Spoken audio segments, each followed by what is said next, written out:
much to friend and colleague James Russell for his very kind introduction.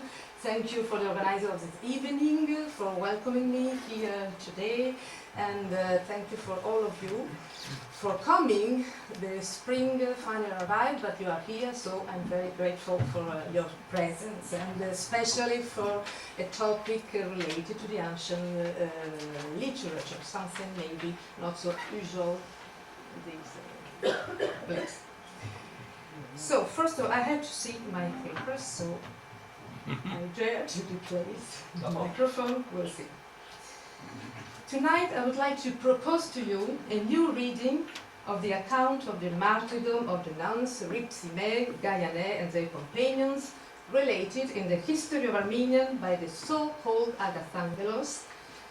In this work, the death of these women is presented as the beginning of the conversion of the Armenian people and the necessary bloody sacrifice for the salvation of the Armenian people itself. The history of Armenia of the so-called Agathangelos that we can read today is most likely dated to the second half of the 5th century. It contains the traditional account of the conversion of the Armenian kingdom from Zoroastrianism to Christianity, which Agathangelos described in terms of a shift from darkness to the light. Its author, Agathangelos, whose real identity remains unknown, is highly conscious of the importance of his work as a historian. He chose as a pen name a Greek word that means bearer of good news, and pretended to be a witness of the events he related. Of course, we know he wasn't. He wrote in the 5th century about things that happened more than a century earlier. This is a common rhetorical expedient in antiquity that aims at giving an aura of veracity to the account. I would like to stress that in my reading of the history of the conversion of the Armenians by Agathangelos, I will not attempt to answer the question, what really happened, when the events happened. Distinguished historians propose the reconstruction of historical events. My approach is different. The question I ask myself, reading the text, is not is this statement true or false, but what does this statement mean in the context. I would like to understand how Agathangelos recorded what he considered a crucial moment of Armenian history. I am interested in the strategies of the narrative. In what way did Agathangelos portray this pivotal moment of Armenian history? What are the aspects stressed? What are the portraits he gave of the main actors of the conversion? What is the meaning he attributed to the action of these actors? What is the relationship between the writing of history and the construction of the collective memory of the Armenians according to the purposes of this author? And finally, how can the memory, the account of the memorable past, contribute to the construction of the identity of the Armenians as a people, again, according to this the vision of the historian? Many fundamental questions, and they lead me to the most difficult part of the lecture. Don't be afraid. Difficult for me, not for you, at least I hope, because I have the heavy task to summarize very concisely a matter which certainly deserves to be explained in much greater detail. I will draw your attention only to the main points. They are important in order to understand the framework of the episode of the martyrdom of the Rhipsimian virgins. First point. The work of Agathangelos belongs to the genre of ancient Christian historiography, and like other similar works in Greek, Latin, Syriac, it is based on the belief in the presence of God in human history. This work aims at seeking and showing the role of God in history, and especially in Armenian history. Agathangelos aims at giving a coherent portrait of the Armenian past, showing the plan of God in Armenian history, and noting the agents of this plan. God had mediators, evangelizers, and martyrs. Were Armenians included in the plan of God? Have the Armenians been touched by the grace of God, or have they been forgotten? These are the main questions that are at stake in the works of all the ancient Armenian historians, including Agathangelos. Second point. For Agathangelos, not only have the Armenians not been forgotten, but they are also a chosen people, like the people of Israel in the Old Testament. For this historian, the Armenian people are a people of God. Between the Armenians and God there is a covenant. You are our Lord, say the Armenians at the end of the war, and you are my people is the answer of God to them. These are the last words of the text.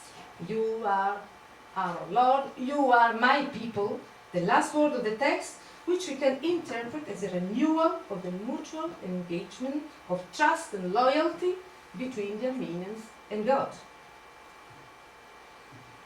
As a historian, Agathangelos trusts the power of the writing of history as a means to build the collective memory of the Armenians. What does it mean? The memory that, in his view, every Armenian should keep in mind.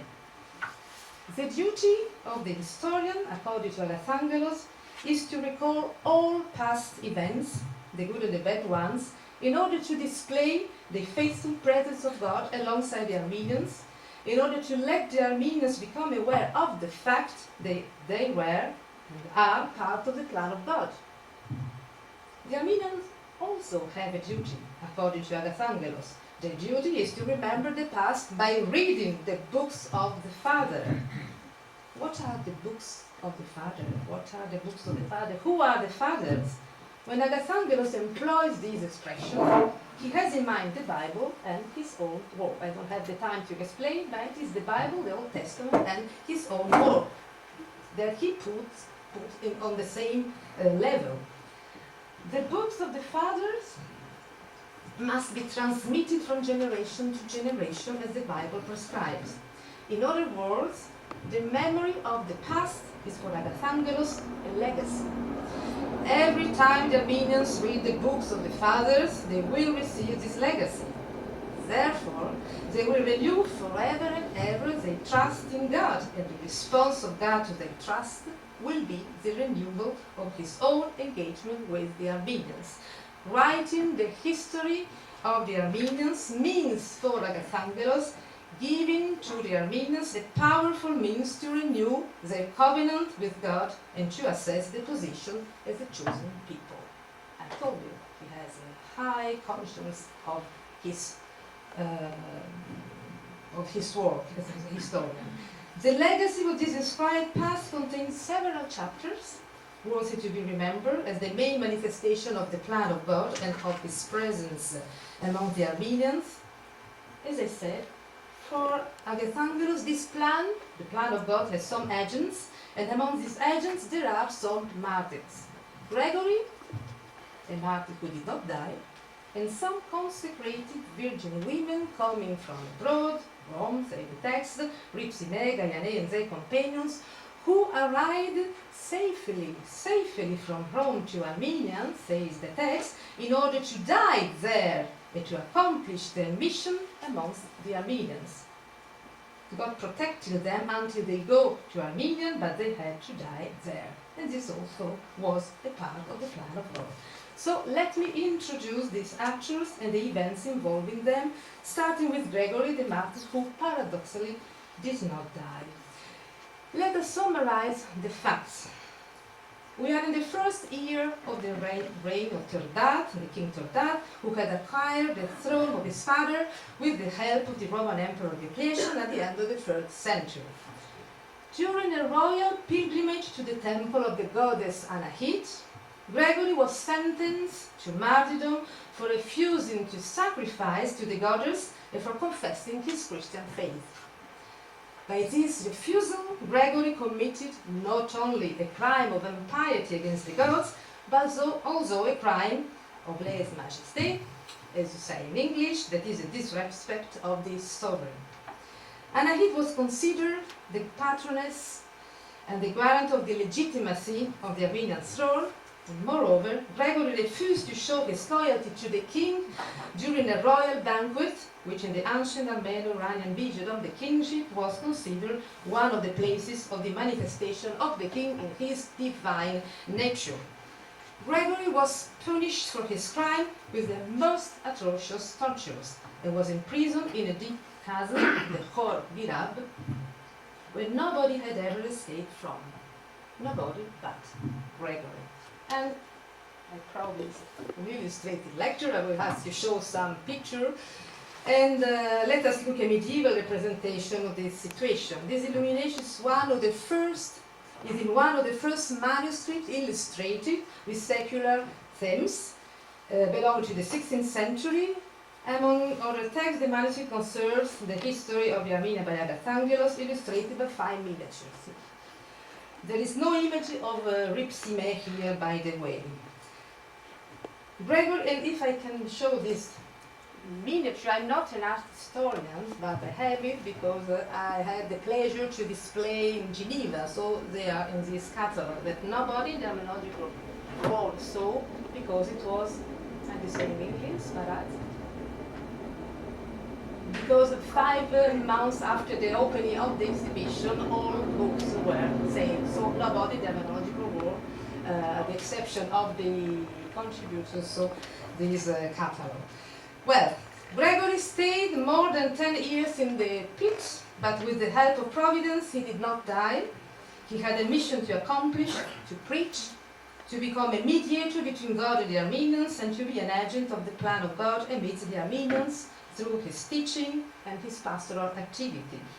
And we can read a passage taken from the prologue of the text, where the historian announces the content of his book. I will tell how God had mercy and visited this land of Armenia. This is the content of the book. And showed great miracles through one man, so we have the idea of the mediation between God and the Armenians, a man who endured many of various torments and afflictions in prison and acquired the title of martyr. It is a title important for the author. He came as far as death, yet by God's will, he returned from there and was raised up to the overside of this land of Armenia. He entered the gates of death, but returned by the will of God. He became the messenger of Christ's teaching after God's miracles and merciful punishments. He became the messenger of Christ. So he is a preacher. He's a martyr and he's a preacher. But something has to happen before the beginning of the teaching of Gregory, the punishment of the king for the martyrdom of Rhipsimian and her companions. In the same prologue, Agathangelos announced the second main theme of this book, the section dealing with the nuns that Agathangelos immediately introduced as martyrs, reminding us their role in the conversion of Armenia. I will write about the God's beloved martyrs, how and why they come and arose like luminaries to scatter the mist of darkness of paganism from the land of Armenia, and how they gave up their lives for God's truth. For what reason did they come to Armenia? The text told, to scatter the mist of darkness from the land. So, in other words, to be agents of the conversion of the Armenians. In another passage to which we shall return, the text calls them apostles of the Armenians. But unlike Gregory, the apostolate was not realized by the words of the preaching, but by the shedding of their blood. Let me summarize this episode. While Gregory was lying forgotten in his pit, the story turned to some events happening in the Roman Empire. Agathangelos relates that the Emperor Diocletian was looking for a wife, and he wanted the most beautiful wife available. To find her, he asked some painters to travel around the various regions of his empire and bring home the portraits of the prettiest girl. One of the painters discovered in Rome, in a monastery, a young nun of royal blood called Rhipsimian, and he painted her portrait. Diocletian saw the portrait, fell passionately in love, and immediately wanted to marry Rhipsimian. But Rhipsimian, determined not to break her vow of chastity, fled far from Rome. With the Abbess Gaiane and many other nuns, she arrived in Armenia. Diocletian sent a letter to the king Tordad his ally, asking him to find Rhipsimian and send her back to him. At the end of the letter, he added a surprising P.S. If her beauty pleases you, then keep her for yourself. The alliance between the two dynasts was more important than the woman herself, after all. After 2 days, Rhipsimian was found, and the report of her wonderful beauty became known to everybody. A great and motley crowd gathered to see her, nobles and common people, all full of passion and lust, say the text, meaning a great threat to the vow of Rhipsimian, a consecrated nun. The king also was informed of the beauty of the foreign girl and planned to take her to wife. The historic repetition of the same situation. Rhipsimian refused the proposal to become Queen of Armenia and preferred to stay faithful to her bridegroom, this is to say, Christ, to Christ. Terdat tried then to take her by force, but the supposedly fragile girl, the text called her by the term Archik, the supposedly fragile girl revealed an unexpectedly powerful strength which came straight from God. Rhipsimian fiercely resisted the king, and Terdat was a man of titanic strength. After several hours of fighting from the night to the morning, she won the fight. Ancient Christian literature, and especially the martyrologies, often pointed to the ability of women to transcend the limits of their supposed weaker nature and bodies through the superhuman strength granted them by God because of their fidelity to Him. In this particular condition, they are often considered as transcending their gender also. The text tells us that Rhipsimian fought Arnabar, like a man. And this is not an invention of Agathangelos, this is a widespread expression of the martyrological literature concerning women. At the end of the second assault, Rhipsimian overcame the king and knocked him down on the ground after having torn his clothes off. She threw away his royal crown, leaving him covered only on shame. Then she ran out of the palace and nobody was able to restrain her. At last she was found again. At that point, the anger of the Asian king had no bounds. He sentenced Rhipsimian and all her companions, 72, says the text, to be tortured to death. The martyrdom of Rhipsimian and the other holy women is explicitly described as a sacrifice by Agathangelos, a sacrifice that has a salvific value for the Armenians. We find this idea expressed in at least 2 passages where Agathangelos speaks through Gregory. In fact, after the martyrdom of Rhipsimian, Gregory, the survivor, came miraculously out of the pit in order to explain the meaning of the death of the holy women and to start his own mission as preacher and illuminator. So, words of Gregory. Now, through the death of these blessed saints, Rhipsimian, Gariane, and the other, whose blood was spilled on your land, and who became worthy of divine grace and were sacrificed, pataragtsav in Armenian, sacrificed, therefore, consequence of this sacrifice, you, the Armenians, have been visited, and this land of Armenia has been healed. You have been visited, not forgotten, but thanks to the blood of these women. In the second passage, we find the same insistence on the shedding of blood and on the consequences of this sacrifice for the Armenians, not only for a community of believers, this is the idea usually underlying the accounts of martyrdoms, but for a people. The link between martyrdom and collective salvation applied not only to a religious community but to a people, the Armenians, is one of the most original aspects of the account of Agathangelos. Let us consider the passage. These martyrs were valiant in the shedding of blood, so that, again, the idea of the coherent, so that by their martyrdom they might bring you close to God. Hence the title of my lecture. Martyrdom, blood sacrifice, earth's fertility, implicit fertility realized through the sacrificial blood, collective salvation, the link between a common faith and ethnic identity, the relationship with God. Despite the brevity, these two passages and their context contain many words and concepts of the highest importance that I don't have the time to develop. Let us stick to the letter of the text and underline the fact that accepting violent death in defense of their chastity, these women became the sacrificial victims necessary for the salvation of the Armenians.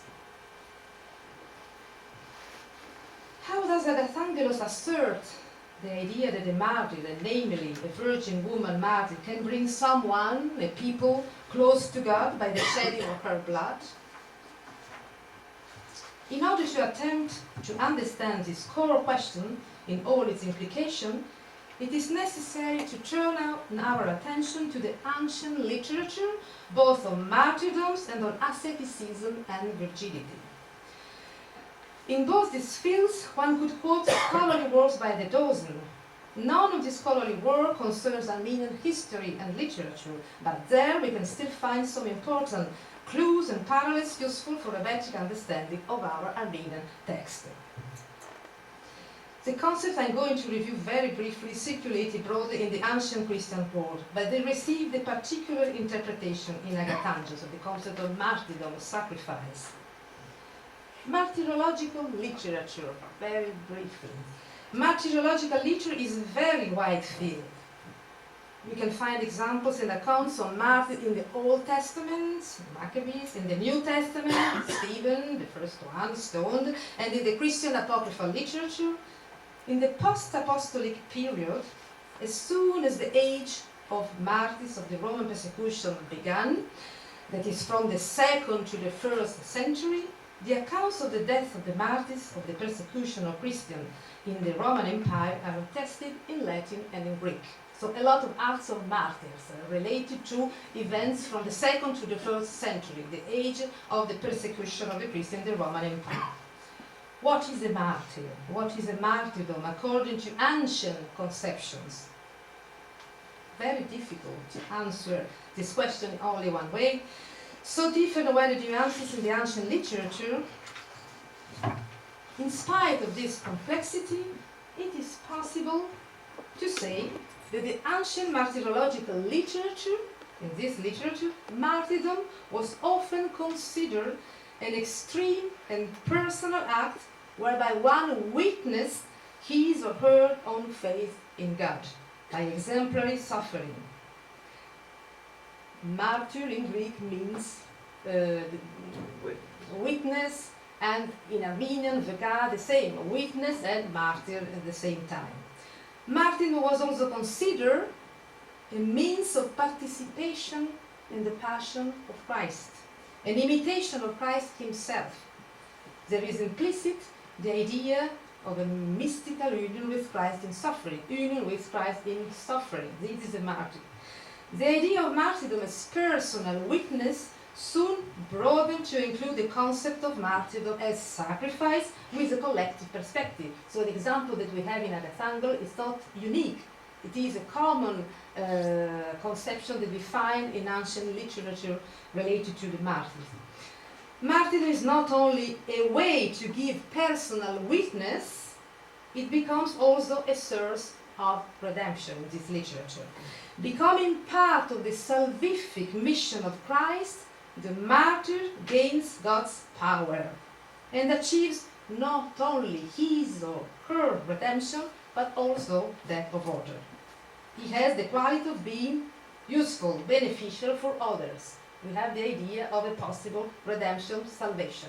So the death, noble death for a cause more general. So this is a conception that we find in the most ancient. Oh, not yet. After the 1st century, after the era of the great persecutions, the Christian writers began to describe the struggle for the preservation of chastity and virginity as a form of endurance comparable to martyrdom. The persecutions were over. Is it possible to be a martyr?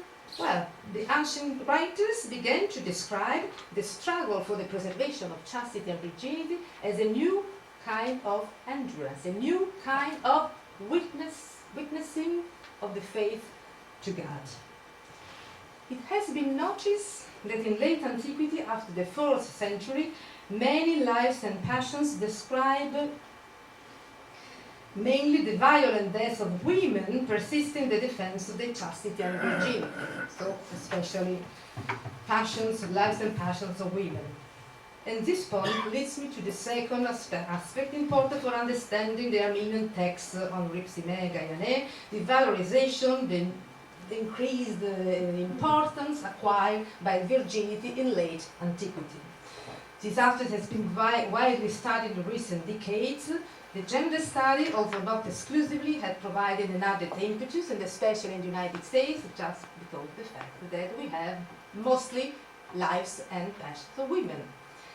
Once more, let me summarize briefly. It would be a big mistake to associate asceticism exclusively to Christianity. This practice had Jewish roots, and even in the Roman pagan society, the continence was recommended, for example, in some philosophical circles or in the medical literature.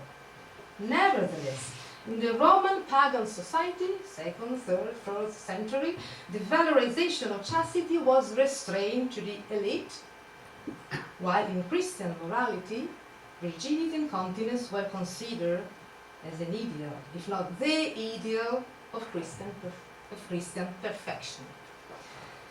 This ideal was developed in different ways in many ascetic and monastic circles, inside and outside the official church. The question of the superiority of celibacy to marriage was already raised at the time of the apostles, in the letter of Paul, in the Gospel of Matthew.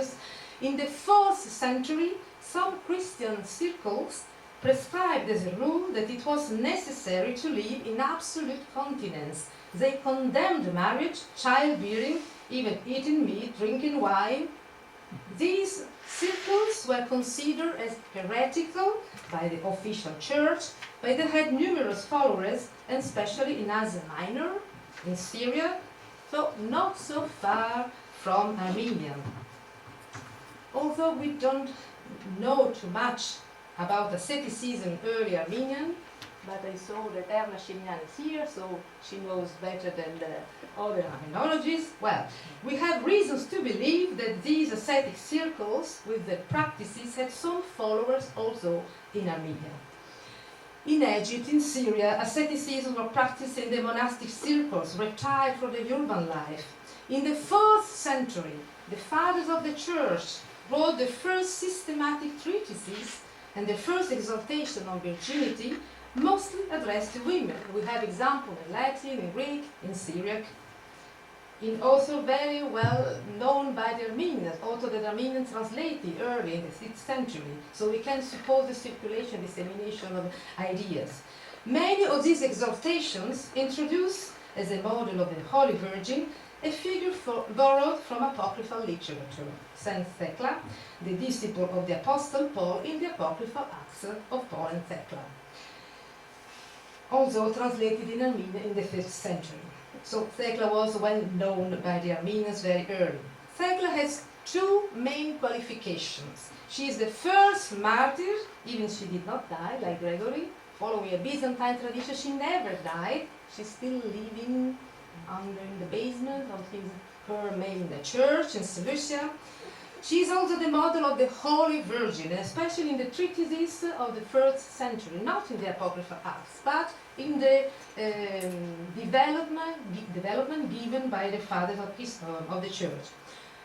Thecla was sentenced, so in the apocryphal Acts, she was sentenced to martyrdom twice, first for refusing to marry her fiancé, and then for fighting against the harassment of a nobleman, Alexander, whom we can compare to Tordat in our account. Twice Thecla escaped martyrdom thanks to God's intervention. In the late Byzantine tradition, there is a text which describes a new attempt to rape Thecla, who already old, 90 years at the time, again escaped the attackers with the help of God. Inviolability is one of the main characteristics of the body of the virgins in this literature, not only in the case of Thecla, but also in other similar writings. So, Thecla is an old friend of mine. Let me have the pleasure to introduce Thecla. So, this is a picture that I had thanks to Patrick Donabedian, but it's Zaren Sarkisian, the director of the Museum Karajanov in Yerevan. It's him who took this picture in Echmiadzin, so it is the northern wall of the cathedral. We have this image of Thecla is standing, cut earth, and Paul is sitting. The name of the two saints are written in Greek. Maybe a very old, how do you say, bas-relief? Bas-relief. Come again to the literature on asceticism and virginity. What are the common themes of this literature? So we have a pattern of sainthood, Thecla. What are the common themes of his literature? In which way are virginity and chastity described in these treatises of the 3rd century and onward? First of all, it is important to recall that in Christian literature from the 4th century on, virginity and chastity were considered as the privileged way to meet God.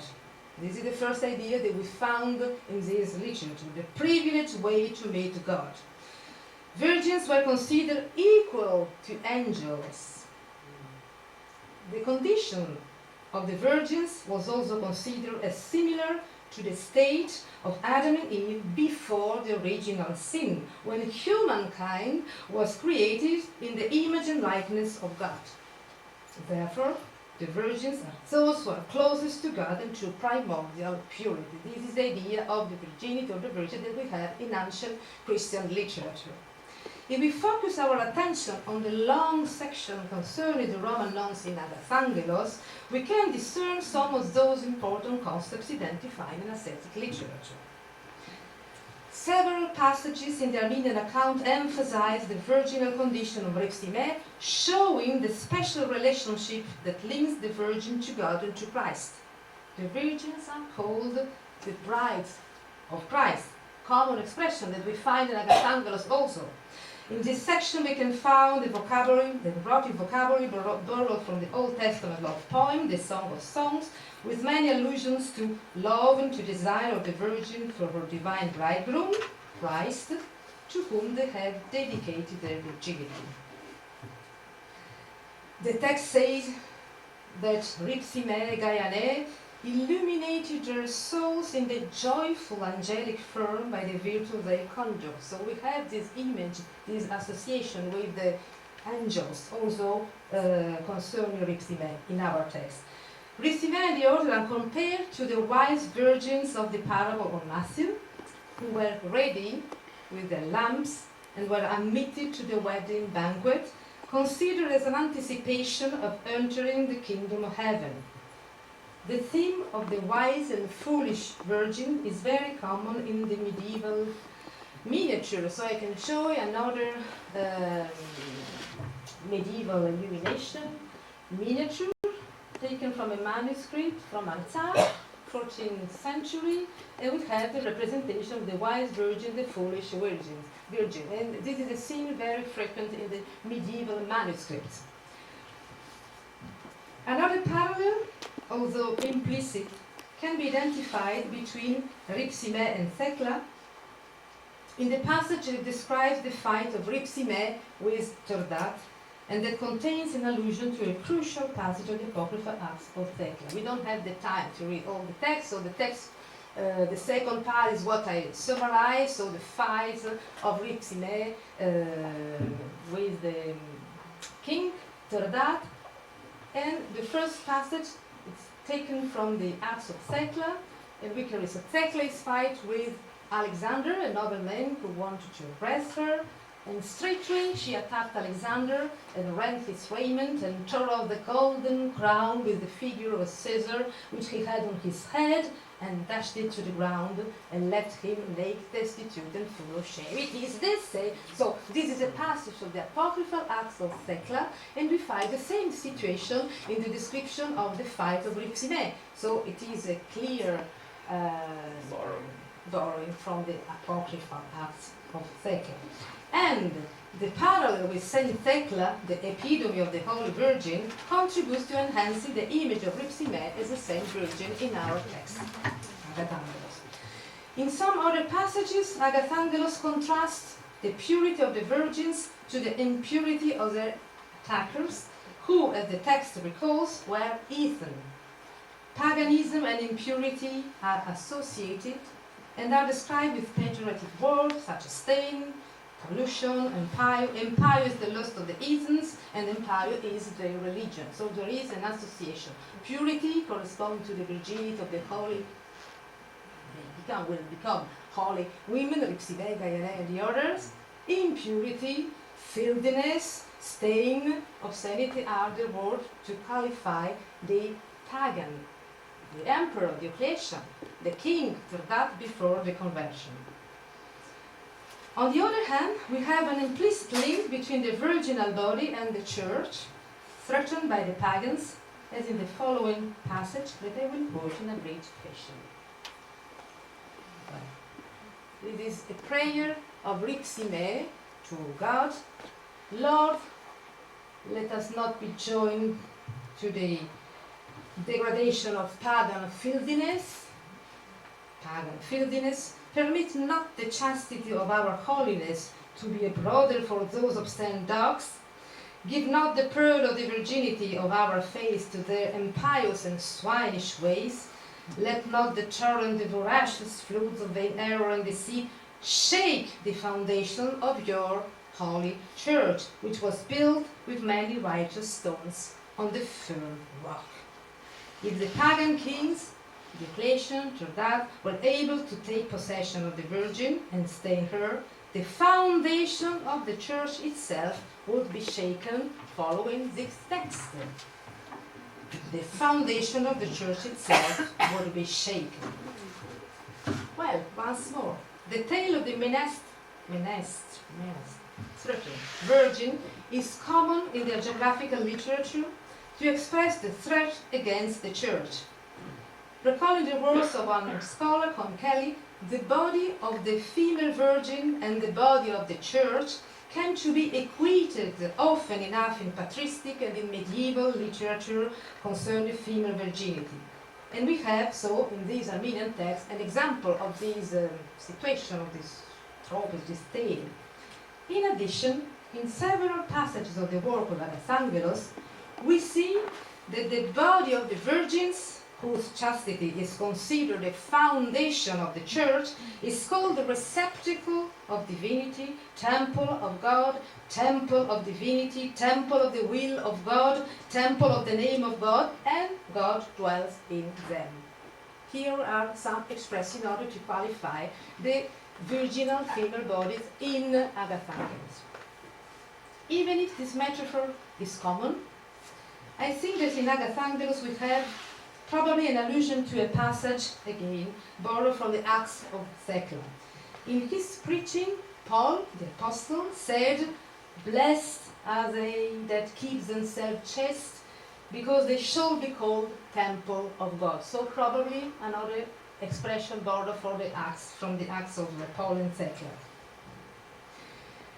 The nature of the virginal body, temple of the divinity, cannot be but incorruptible. The body to which the king had refused burial is preserved, so the body of Rhipsimian after the martyrdom. In fact, 9 days after their death, their bodies were still preserved by the power of God, without any decomposition. They saw, Gregory and the Armenians, that the power of God had preserved their bodies. We have a long passage, but I decided not to quote for reason of time.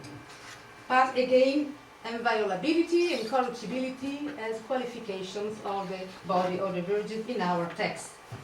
The inviolability and corruptibility of the body of the Virgin Martyrs is a further manifestation of the privileged contact they have with the divine. Thanks to this privileged contact, they merit the role of intercessors, a power that holy relics also have. The presence of their bodies, temple of God in Agathangelos, constitutes the only guarantee for the Armenians to be able to come close to God. It's not my word, there are the words of Agathangelos, and we can read at least one passage. So, preaching of Gregory to the Armenians. Gregory explaining the meaning of the death of Rhipsimian and her companions. Their bodies and their bones, so the relics, are temples of God, against this metaphor, in your midst, for in no other way can you reconcile God with yourself and approach God except by intercession of their prayers. So they are close to God, and they have the possibility, the ability, the power to bring the Armenians next to God. This is what the text suggests, and we have other passages in the same, containing the same idea. All the consideration outlined above allows us to understand the true nature of the crime of the murder, the king Turbat. The tortures inflicted on Christian virgins may be considered as a profanation of a temple of God, the virginal body, considered as a metaphor of a sacred space, a church. The bodies of the virginal temple of God, so the murder of these bodies is a profanator. He profanated a sacred space, the church. This is a metaphor, a figure of speech. The punishment for this profanation is very interesting. In fact, after the murder of Rhipsimian, the king changed to a wild boar. In other words, he loses his human nature. If the virgins have the same uncontaminated nature of humankind before original sin, by injuring their sacred bodies, the king moves as far as is possible away from human nature and becomes a wild animal. This is a kind of anthropologic explanation that we can give to this punishment of the king, but we know that with change into a wild bird has other possible explanations. So we have an allusion, well, all the symbolic values from the Iranian world, and Professor Russell can explain to us this Iranian. I will not explain that here. I want to stress another symbolic value that we can attribute to this metamorphosis, the loss of the human nature, the profanator of the bodies of the Virgin, near to the condition, the primordial purity, loses his human nature, and he becomes a wild boar. And sometimes the text call him not a door but a pig, and so we have a pejorative image that the text wants to give to the king. This metamorphosis struck the imagination of the ancient illustrators, the ancient sculptors. So here you are the king, amongst other wild boar, and is one of the miniatures in the same manuscript where, which contains the image of Gregory and the chasm, so the same manuscript, only 5 miniatures inspired by the history of Agathangelos. One contains this image, so the wild boar, the king, I guess this first one. Yeah, which one is that? First position, yeah, no. And well, here it's clear we have only one wild boar. Gregory is preaching. He's preaching to the Armenians, and he's preaching to the boar king. Well, yes, Pearls the king before swine. without crown. He has to listen to the words of Gregory. He has to understand what he really did, and he had to, how can I say, there is a necessity, a need of expiation. The first act that the boar king must perform, expiation. The first act that the boar king must perform in order to regain his human form is to bury the bodies and build the chapels over the shrines of the virgins. He has some problems, says Agathangelos, because it's very difficult to go to climb the Ararat and bring the rocks from the Ararat in order to build the church when you are wild boar. So, first metamorphosis, the hands. So we have, you can imagine a wild boar with hands who has the possibility to bring the rocks and contribute to the construction of the first churches.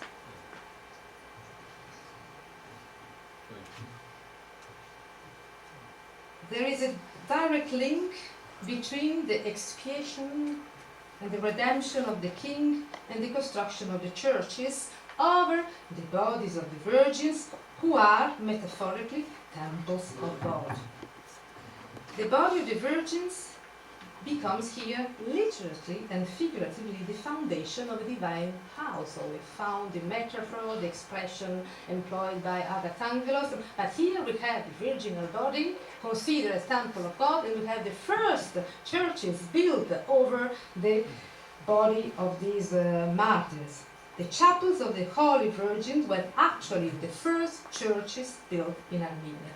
So in the history of Agathangelos, the metaphor becomes reality in a way.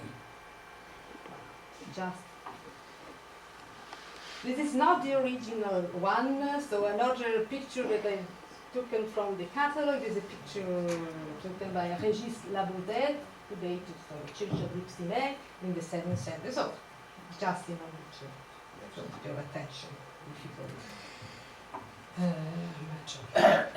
This metaphor receives a totally new dimension. So we have a metaphor, bodies of the Virgin, temple of God, the real churches built on the shrines of the bodies of these martyrs, and a totally new dimension, and another totally new dimension received by the metaphor in the context of the story of the foundation of the church with big, the capital, not churches building, but the church as institution.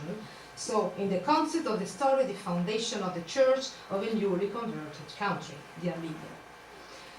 Only after the building of the chapels did that find again his human appearance and cast off the thick pelt of the door. Only after giving due respect to the Holy Virgin bodies, the king's body moved again from an inhuman animal condition to the human condition. The second metamorphosis is represented as a new birth, and this is a crucial passage. Then the king, while he was standing among the people with the appearance of a pig, suddenly trembled and threw off from his body the pig-like hide with its tusk-like teeth and a snout-like face, and he cast off the thick skin with its pig-like hairs. His face returned to its own form, and his body became soft and young, like that of a newly born infant. He was completely healed in all his limbs. The healing of the king, described in terms of a new birth, was followed by the healing of the Armenians also, as the text says. The rebirth of the king is an anticipation of the new birth of the Armenians in the water of the Euphrates. From the womb of the Spirit, through the seal of the baptism, one people of the Lord was born, perfected and purified. One people of the Lord, but we have to pay attention to the fact that we have the expression one people, and it is the first passage of the history of the Armenian Agathangelos where you can find the word Jorovul, people, only after the baptism, only after this new birth. In this passage, the Armenians were born as a people with an ethnic identity only after their conversion. This is the ultimate cause of the noble death of the virgins, the birth of the Armenians as a people. The virgins died, their sacrifice was necessary for the conversion of the Armenian. Only after the conversion, the Armenians, the multitude of the Armenians, said the text before, only after the conversion the Armenians become a Jorovur, a people. This was the ultimate cause of the noble death of these martyrs, following the text. Well, as I'm drawing near to the close of my lecture, let me add a last important element necessary to understand the meaning of the salvific value of the martyrdom of the Rhipsimian virgins. These dimensions is firmly connected to another aspect related to the creation of Adam and Eve. Humankind was created immortal. Because of their disobedience, Adam and Eve, and especially Eve, plunged mankind into the death. In the ascetic literature, sexuality is associated with the original sin. Sexuality and procreation are a means to fight against death. You can have generation, children, but at the same time they can be considered as a perpetuation of the mortal condition, considered as negative by this ascetic literature. This is the interpretation given by some ascetic movements which consider the choice of virginity as the highest attempt to return to the life of Eden, namely the life that God planned for man and which was lost by the sin of Eve. The function of the virgins in ancient literature, not only in our text, in ancient Christian literature, is to transcend the weakness of the first woman. She was weak, she failed. Since the fall of humanity was caused by a woman, Eve, who was a virgin at the time of creation, it was necessary that another virgin accomplishes the plan of salvation. And this is the basis of the dogma of the virginity of Mary. In Christian literature, the Virgin Mary is considered to be the antithesis of Eve, the anti-Eve. How do you say? Yeah. Anti-Eve. Eve and the counter-Eve. First Virgin and well, so one of my favorites is a representation of Adam and Eve.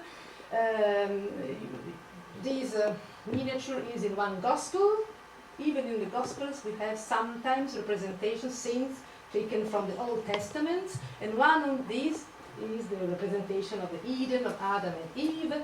You can see Adam looking at Eve and Eve looking outside the frame of the miniature outside the Eden, and we have the explanation. Sometimes the old miniature we have the explanation word to explain the situation. So we have the odds, the snake, who is cheating, how is it, chabe in English? Deceiving Eve. Okay, and the result is at the bottom of the miniature. Again, outside of the frame of the miniature of the Eden,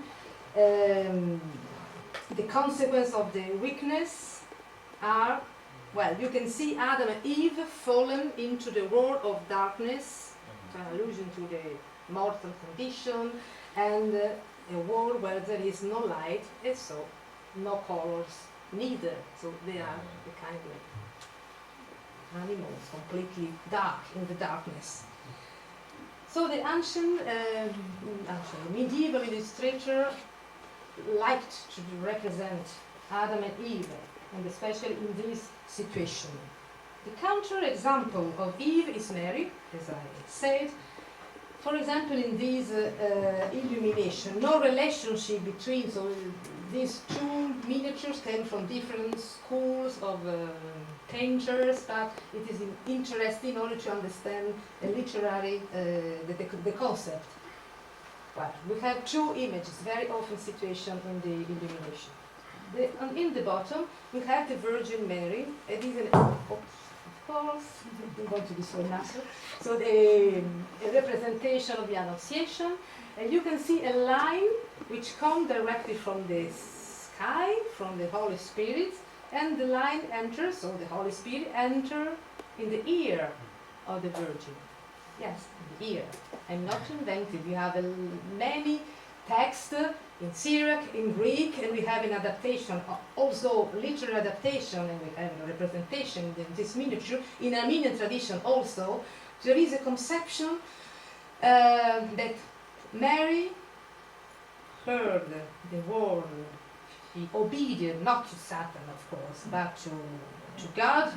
And for this reason, and at this moment, the obedient, the moment when he heard, the conception happened.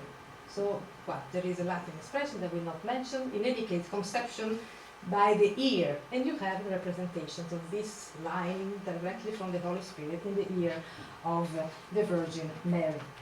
And we have another interesting, even two, started with this one. This is the scene of the Nativity. Mary is in the plan of the redemption of the humanity, the virgin woman who correctly rectified the fault of the first virgin woman of Eve. And following the apocryphal literature, there is the idea that Eve was present at the moment of the Nativity, and the ancient medieval painters like sometimes to represent Eve in the scene of the Nativity. This is you have a literary tradition in the apocryphal literature, first of all not in Armenian but in Greek and also in Syriac, but we have also infancy gospels, apocryphal gospels in Armenian, and Eve was present. She was the first witness, even before Joseph. And did you see where it's Eve? The head, on the head. But it's written, it's really Eve. She was present, the first witness. And the same in this miniature issued from another school of painter. In Agathangelos, so Mary as anti-Eve in the plan of the redemption of the humankind. In Agathangelos, Rhipsimian embodies the same prototype and is presented as the anti-Eve. Actually, the text compares the trial of Rhipsimian by the pagan emperor Diocletian to the trial of Eve in Eden. The pagan ruler is called the enemy, namely by the common expression that indicates the devil in Christian literature. A long passage. When the pious women saw the hidden arrows of the enemy, so Diocletian, enemy, devil, who is accustomed to shoot secretly at the saints who love Christ, they, Rhipsimian, Gaiane, found that the emperor had become a vessel of evil. They understood. And that just as in the garden, did you see the parallel is explicit, as just in the garden he had used the snake as a vehicle for causing the forgetting of the commandment, entering into the foolish ear of the first woman, so here too he had used Satan, the devil, the lawless emperor, as a mask through which he could fight with the church built by God. But Gaiane, Rhipsimian, and their companions remember the covenant, the holiness, the religious rule of chastity into which they had entered. They fervently prayed, seeking help for the all-merciful Lord, that he would save them from the trial which had come upon them. The trial of Rhipsimian is like the trial of Eve, but Rhipsimian didn't commit the same fault. Unlike Eve, Rhipsimian did not fall into the nets of Satan, and she avoided fault. The woman responsible for preparing the redemption of the Armenian people, Rhipsimian, whose martyrdom brought the Armenians close to God, is the anti-Eve. From the virginal body of Mary was born the Redeemer of humanity. Over the virginal body of these women martyrs was built the first church of Armenia.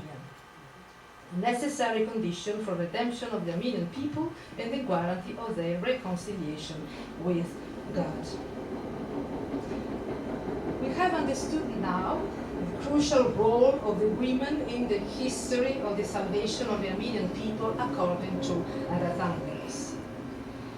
The woman has to transcend her gender in order to perform her crucial role in the text of Agathangelos. The woman has to transcend her gender and becomes like a man, to transcend her human nature and become like an angel, and fertilize, in a way, the earth of Armenia by her blood. This is the role that Agathangelos accorded to the holy women, Rhipsimian, etc. We still have to understand if for Agathangelos this martyrdom corresponded to the plan that God reserved for the Armenian people. I insist on this idea. There is a plan of God. We may read a passage that is very clear in this respect, and we understand that if Rhipsimian and her companions led the Armenians closer to God by their martyrdom, then this is because God himself wanted it. And listen to the voice of God speaking to Rhipsimian in response, answer to a prayer of Rhipsimian.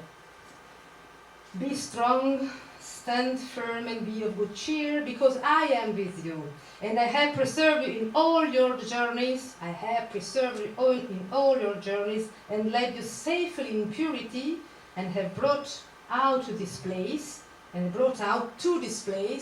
So God led Rhipsimian and Diana to this place. It is an allusion to Armenia, so that, consequence, here my name might be glorified before the Athens.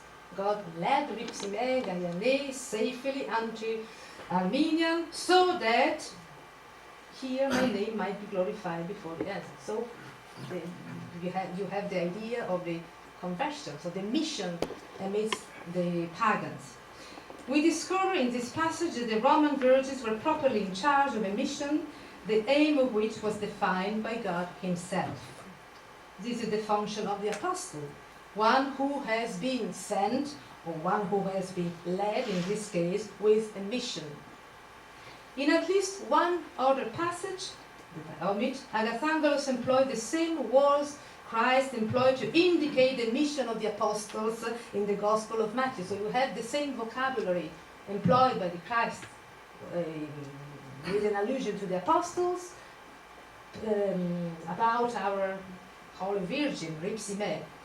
And it is the epithet of qualification of apostle that Gregory used for the Holy Virgin in his teaching, in a passage in which he explains to the Armenians the meaning of the martyrdom, to which he attributed the power to show the presence of the divine in the world by the mediation and intercession of the martyrs themselves. Last patient, by the intercession of Rhipsimian and by their intercession, you, the Armenians, will be reconciled with God according to the instruction of the companion apostle to these apostles of yours, the great Paul. Paul was the companion of the apostles of the Armenians, Rhipsimian and Diana. This is the term that Gregory employed.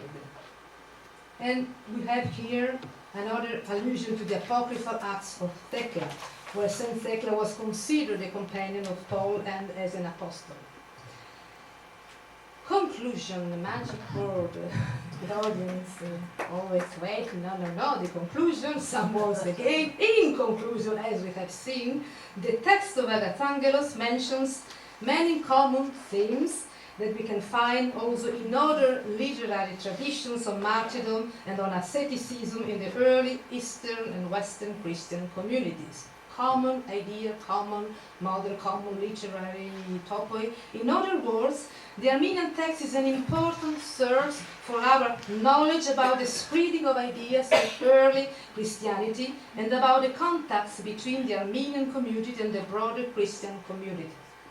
On the other hand, the work of Agathangelos contains some particular adaptation of these themes absolutely different from any other example.